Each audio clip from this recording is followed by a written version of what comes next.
एक चोर एक घर के अंदर चोरी करने के लिए जाता है और उसे जैसे ही वो घर के अंदर प्रवेश करता है, वहां जाकर देखता है कि बेड पर एक लड़की सोई हुई है जिसकी उम्र लगभग 9 साल के आसपास होती है।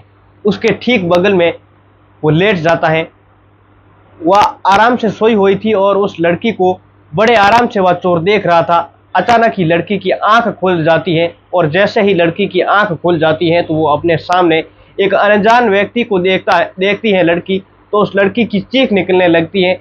इससे पहले कि वह चीखे चिल्लाए, चोर ने उसका गला पकड़ लिया और इतनी तेजी के साथ में गला पकड़ लिया कि वह बस उसे दबाता ही रहता है जब तक कि उसका प्राण बिल्कुल नहीं निकल जाए। अचानक से वह गला छोड़ देता है। गला छोड़ने के बाद में लड़की की सांस में सांस आती है, लेकिन वह लड़की चीखने चिल्लाने की अब स्थिति में नहीं रहती है, क्योंकि दरअसल वह विरोध भी करने वाली स्थिति में नहीं रहती है, क्योंकि इतना वह लड़की डर जाती है। यदि उसे दोबारा कुछ करने की कोशिश की, वह चोर कहता है कि तो वह जान से उसे मार देगा। लेकिन जब लड़की शांत रहती है तो उस लड़की के चोर है जो तन से एक एक कपड़ा उतारना शुरू कर देता है और जब बिल्कुल वह निर्वस्त्र हो जाती है तो उसका वह रेप करने की कोशिश जैसे ही कर रहा था, शुरुआत कर रहा था, तो इसी बीच में उस लड़की की अचानक से चीख निकलना शुरू हो जाती है। पास में ही कमरा था, उस कमरे में उसकी माँ सोई हुई थी और उसकी बेटी चीखने के बाद में जैसे ही वह माँ दौड़कर कमरे की तरफ आई तो कमरे के अंदर जैसे ही अनजान शख्स होता है, साथ ही उसकी बेटी 9 साल की, जिसके तन पर एक भी कपड़ा नहीं होता है। ये देखकर माँ रोने लगती है, गिड़गिड़ाने लगती है और जाहिर सी बात थी कि वह चीखती चिल्लाती तो चोर उसको है जो जान से मार डालता। चोर धमकी भी लगातार दे रहा था, इसलिए वो अपनी बेटी को बचाने के लिए कोशिश करती है, गिड़गिड़ाती है। घुटनों के बल वह माँ बैठ जाती है, कहती कि मेरी बेटी को छोड़ दो, जो चाहे तुम इस घर से ले जा सकते हो। अचानक से चोर को दया आ जाती है और दया आने के बाद में वह उस घर से जितना भी सामान था उसकी ज़रूरत का वो ले जाता है और लड़की को वैसे ही छोड़ देता है। वो महिला हालांकि रिपोर्ट भी दर्ज करवाती है, लिखवाती है, लेकिन ये नहीं लिखवाया था कि बेटी के साथ में आखिरकार उस चोर ने क्या किया था। लेकिन आज इस चोर का ये पहला मामला कोई नहीं था। जहाँ जहाँ वो जाता लड़की को देखता उसकी नीयत बिगड़ जाया करती थी। वो ऐसे ही अपराध करता रहता था जिसको सुनने के बाद में आपके शायद रोंगटे खड़े हो जाएंगे। आज की कहानी इसी चोर की है। नमस्कार दोस्तों, मेरा नाम शफी खान है। आज की जो सच्ची घटना मैं आपको सुनाने जा रहा हूँ, ये सच्ची घटना है झारखंड प्रदेश का एक शहर है रांची और इसी का एक इलाका लगता है। और दरअसल बात कर रहा हूँ मैं 16 दिसंबर 2016 की सुबह लगभग 6 बजे के आसपास में, जब लोग अपने अपने घरों से निकल रहे थे टहलने के लिए। कुछ लोग हैं जो दूर नौकरी करने के लिए जा रहे थे, वह भी निकल रहे थे। अभी सूरज ठीक से निकला ही नहीं था कि अभी अंधेरा है जो थोड़ा थोड़ा हुआ था, ख़त्म हो रहा था, कि इसी बीच में एक घर में है जो वह आज एक लड़की रह रही थी। लोग जैसे ही उसे चोर का एक घर में धुआं उठता हुए देख रहे थे, तभी वहां जाते हैं, आवाज़ लगाते हैं, लेकिन घर के अंदर कोई किसी तरह की आवाज़ नहीं आई। बस लोगों की ये चीख पुकार सुनने के बाद में आसपास के लोग होते हैं वो जग जाते हैं। साथ ही मौके पर आकर देखने की कोशिश कर रहे थे, खिड़कियों के अंदर से लोग झांकने की कोशिश कर रहे थे, लेकिन ठीक से वो झांक नहीं पा रहे थे। तुरंत ही पुलिस को फ़ोन लगाया जाता है, साथ ही फायर ब्रिगेड की टीम भी आती है, उनको भी बुलाया जाता है। और जब दरवाज़ा खोल कर देखते हैं तो घर के अंदर पूरे की पूरी आग लगी हुई पड़ी थी। एक है जो सामान है जो जल रहा था, साथ ही एक लड़की थी जिसके तन पर एक भी कपड़ा नहीं होता है और वह जल रही होती है। दरअसल ये लड़की, जिसकी उम्र लगभग 19 साल के आसपास होती है, नाम उसका रिया होता है। असली नाम हम आपको नहीं दे सकते क्योंकि ये रूल्स के खिलाफ हो सकता है। वो लड़की यानी कि रांची शहर के नामी कॉलेज में बीटेक की पढ़ाई कर रही थी। उसका फाइनल ईयर था और वो पढ़ाई के दौरान ही उसके साथ में इस तरीके की कोई वारदात हो जाती है। पुलिस और डॉक्टरों की टीम है जो मौके पर पहुंच जाती है। उसको सीधा हॉस्पिटल के अंदर लड़की को भर्ती करवाया जाता है। वह मर चुकी थी क्योंकि काफ़ी देर से वह उसमें जल रही थी, उसकी हत्या कर दी गई थी। अभी हत्या किसने की थी, जैसे जैसे ये शहर में खबर फैलती है तो सब के सब लोग हैं जो सड़कों पर उतर जाते हैं, धरना प्रदर्शन करना शुरू कर देते हैं। सबसे पहले विरोध करते हैं इस लड़की की कॉलेज के स्टूडेंट। वो नेशनल हाईवे होता है 33, उसको है जो पूरी तरीके से जाम कर देते हैं। जाम करने के बाद में ऐलान कर देते हैं कि जब तक इस घटनाक्रम का पूरा खुलासा नहीं हो जाता तब तक ये रास्ता जाम रहेगा। और ये थोड़ी बहुत नहीं बल्कि 33 घंटे के लिए लगातार वो रास्ता है जो बंद हो जाता है, जाम हो जाता है। उसके बाद में फिर लोगों की हालात है जो खराब हो जाती है। मुख्यमंत्री को खुद सामने आना पड़ता है और वो कहते हैं कि बस मुझे 8 घंटे का समय दे दीजिए, 8 घंटे के बाद में खुलासा कर दिया जाएगा। लेकिन 8 घंटे भी कुछ नहीं होता है। पुलिस है जो उससे लगातार कोशिश कर रही थी, व्हाट्सएप से जानकारी, चाहे फेसबुक हो, तमाम तरीके के सोशल साइट हैं, इन प्लेटफॉर्म हो या फिर कोई भी हो, लोगों के पास में आना जाना हो। उसके बाद में संपर्क से कई व्यक्ति होते हैं, ऐसे लगभग 500 लोगों को पुलिस ने चिन्हित किया जाता है। 500 में से 6 ऐसे लोग हैं उनको गिरफ्तार कर दिया जाता है। 6 लोगों से जब गिरफ्तार कर दिया जाता है तो उसके बाद में बारी बारी से इस मामले की जांच पड़ताल होना शुरू हो जाती है। पुलिस इस मामले की पड़ताल सही से कर नहीं पाती है। जो 6 लोग आरोपी वो पकड़े गए थे उनमें से एक भी आरोपी नहीं होता है। आखिरकार पुलिस जब है जो पोस्टमार्टम कर रही थी तो पोस्टमार्टम करने के बाद में उसको पता चलता है कि उस लड़की के नाखून थे, नाखून के अंदर से कुछ है जो खाल जैसे ही उसके नाखून के अंदर फंसी हुई थी।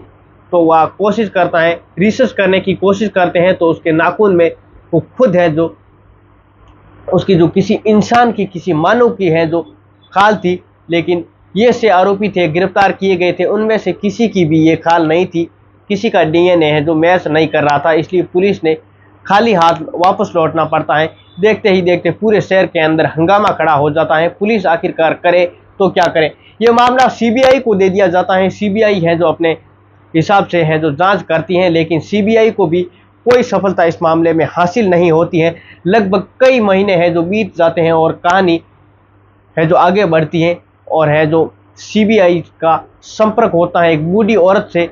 बूढ़ी औरत कहती है कि मैंने इस घर की तरफ से एक लड़के को आते जाते हुए देखा था जिसकी उम्र लगभग 22 या 23 साल के आसपास होती है। वो कहती है कि एक ऐसा लड़का है जिसका कद काठी में वो ऐसा है, बाल उसके ऐसे हैं। उसकी पूरी की पूरी पहचान है जो सीबीआई ऑफिसर को बताई जाती है। पहचान बताने के बाद में पता चलता है कि आखिरकार वो व्यक्ति कौन है। दरअसल उस लड़के का नाम एक नहीं बल्कि अनेक नाम होते हैं। जैसे राहुल नाम रख दिया था, राहुल राय, इसका नाम अनेक रख दिया था। जैसे रोकी राज नाम से ये भी पहचाना जाता है। अंकित भी नाम रखा था, पहचानने में ये श्रीवास्तव नाम से भी ये जाना जाता है।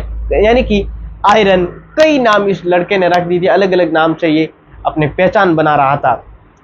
कोशिश की जाती है कि इतने सारे नाम होते हैं कि सारे, एक बिहार का एक जिला लगता है नालंदा, इसी बिहार की एक जगह लगती है। क्या वहाँ का वो लड़का रहने वाला था, उसके पिता जिनका नाम होता है एन प्रकाश, जो कि ऑटो चालक होते हैं, और उसकी माँ है जो गृहिणी होती है। आखिरकार वो लड़का जो बिहार के इस नालंदा जिले का रहने वाला होता है, वो जिसका ये इतने सारे नाम होते हैं।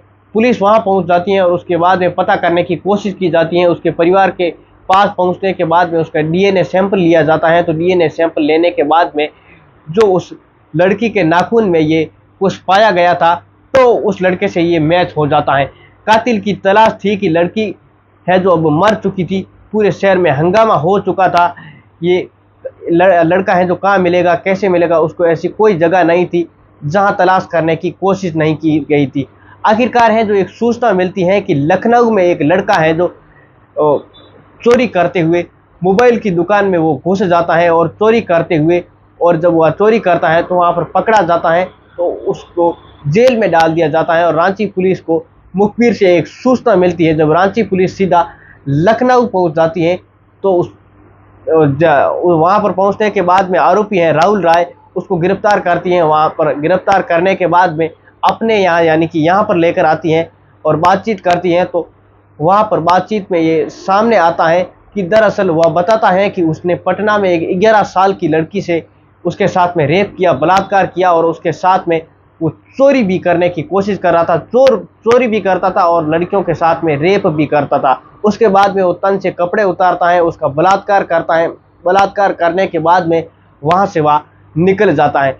लेकिन उस लड़की ने जो अंडरवियर पहना हुआ था और अंडरवियर में कुछ वीर्य के सैंपल हैं जो मिलते हैं और मीडिया सैंपल में इस लड़के से मैच कर जाते हैं। और जैसे ही मैच करते हैं तो पुलिस जांच में ये पाया जाता है पुलिस इस लड़के को गिरफ्तार करती है और गिरफ्तार करने के बाद में जेल भेज देती है। 29 जून 2013 को ये पहली बार 11 साल की लड़की के साथ में इसने बलात्कार किया था। इस जुर्म में है जो ये जेल जाता है और 3 दिसंबर 2016 तक ये जेल में रहता है। दरअसल 4 सितंबर 2016 की बात है।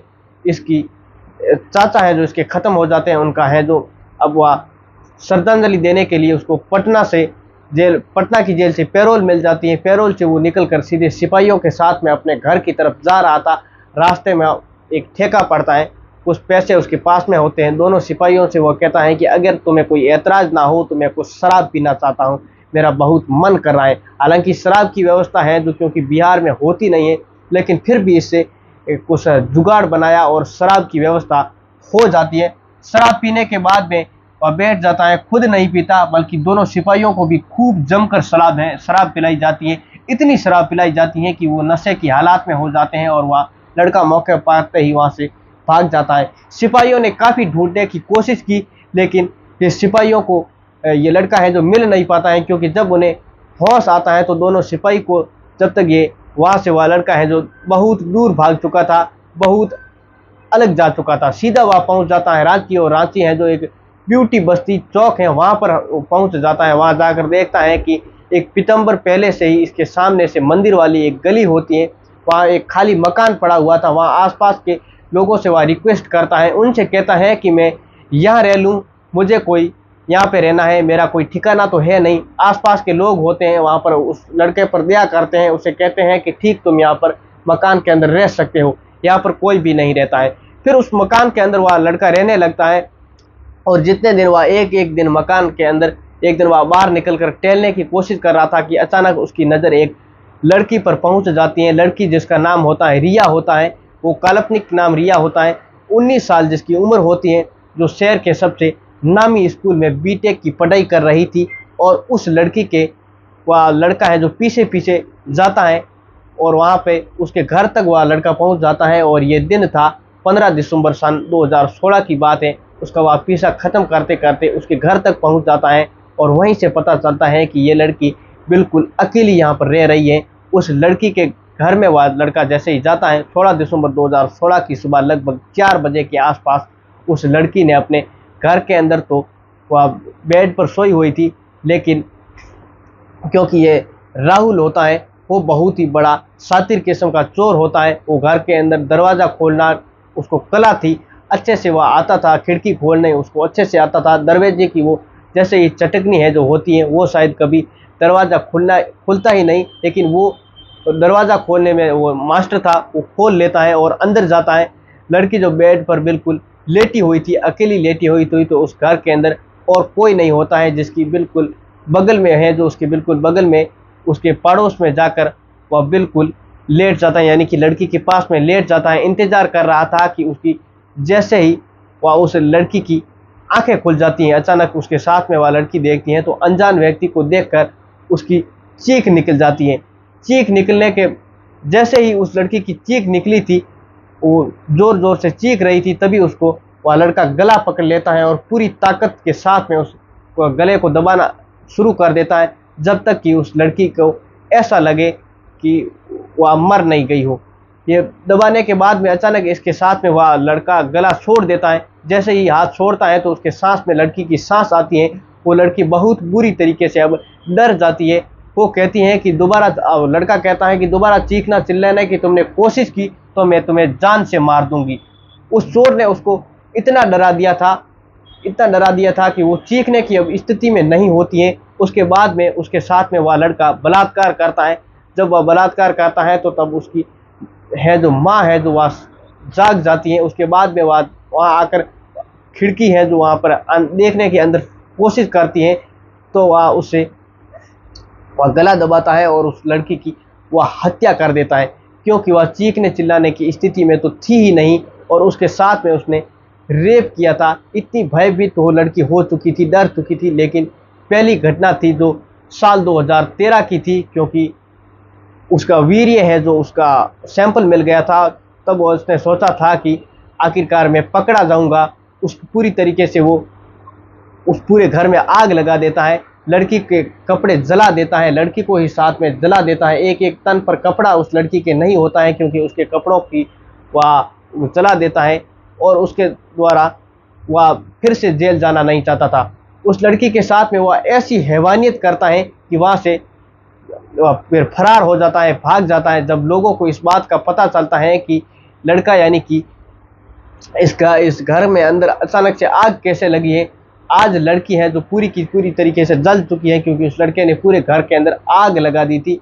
बल्कि 2 साल का समय बीत जाता है और साल 2018 में जब पता चलता है, साल 2019 में वह लड़का पकड़ा भी जाता है। जून का महीना था, लखनऊ में चोरी के इल्ज़ाम में वो पकड़ा जाता है। तो मुखबिर के हिसाब से सूचना मिलती है, आखिरकार पुलिस उस लड़के को गिरफ्तार करके लेकर आ गई थी। लेकिन इस लड़के ने जो कहानी बताई थी, जो अगस्त 2018 की होती है, ये घर के अंदर चोरी करने के लिए जाता है 9 साल की बच्ची के साथ में। जब वह रेप करने की कोशिश कर रहा था तो उसकी चीख निकलने के बाद में उसकी पड़ोस में सो रही, उसके बगल में सो रही, उसके कमरे में सो रही उसकी माँ आई और अपनी बेटी को बचाने की अपील कर रही थी।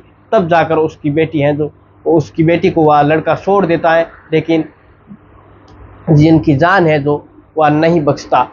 वह गंदा काम उसके साथ में लगातार लड़कियों के साथ में कर रहा था। एक 11 साल की लड़की के साथ में किया, एक 22 साल की लड़की के साथ में किया और एक 19 साल की लड़की के साथ में किया। बस वह लड़का कहता है कि जहाँ जहाँ कोई मुझे लड़की में देखती, बस मेरे शरीर में कुछ ऐसा ही हो जाता। पुलिस वालों ने इससे पूछने की कोशिश की तो उसने बताया क्योंकि लड़कियों को वह लड़का देख रहा था तो इसलिए उसके साथ में उसका रेप करने का मन करता था।